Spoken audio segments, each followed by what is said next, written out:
Today I'm going to be showing you how to use the folding machine. When you come up to the machine, you're going to touch on the screen, and to input in your folding settings, you're going to click on these 4 squares. You're going to click on standard fold, the type of paper you're using, and then these are your choices of how you would like to fold your paper. We're going to use trifold, and now the machine is ready to be used.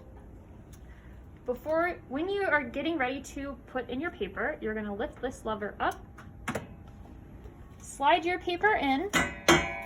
If you want your letter to be folded like so, you're going to put it in face up, top in like that.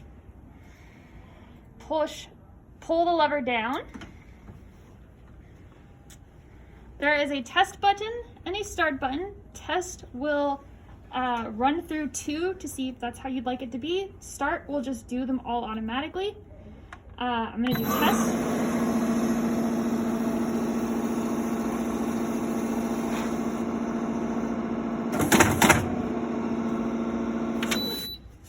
And that's how it came out. Now, if you'd like to do the rest of the paper that is in there, all you have to do is click start.